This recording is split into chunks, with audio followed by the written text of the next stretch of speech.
Okay, now that you have your brand kit created, let's build on this a little bit more.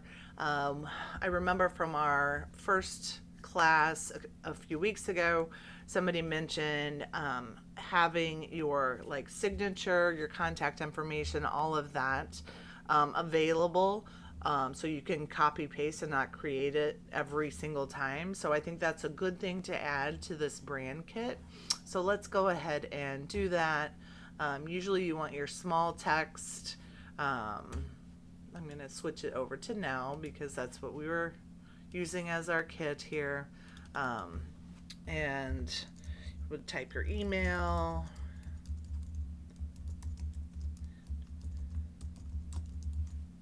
Okay, and click off of it so you're not making sure it registers all of it at one time. You want to drop that down, and you can resize these depending on what you are, the graphic you're creating.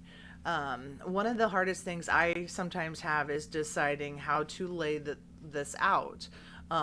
Maybe I don't have a big block to use in a design, and sometimes there's only a skinny space at the bottom to use, so I have to kind of figure out how to lay it out in an appropriate way.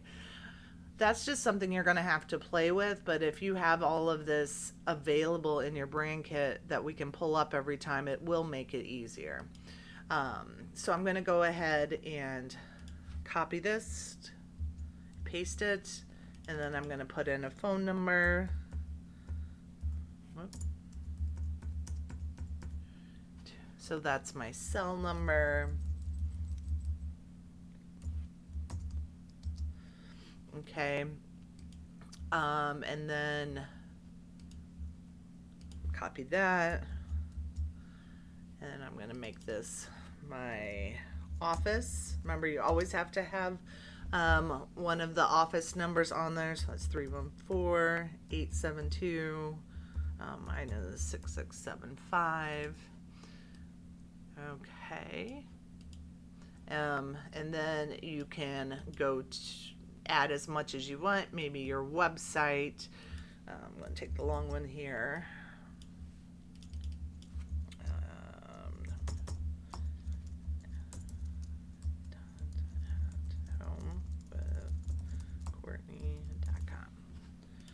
All right, so I have all of this. They're all separate elements, but maybe I want to group them a little nicer.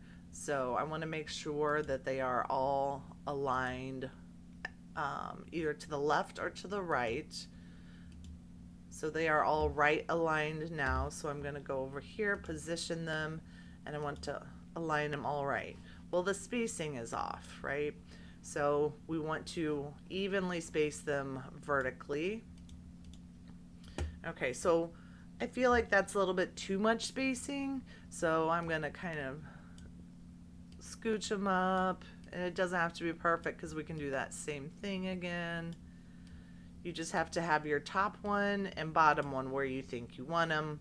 Rubber band them all, position, space evenly vertically, and then it will space all four of those lines vertically. At this point, you could group it so that if you create another design, you can just grab this whole thing or copy and paste it and drag it down. You could group it with a logo. You could group it with your headshot. But the information is all here for you to use in a future design.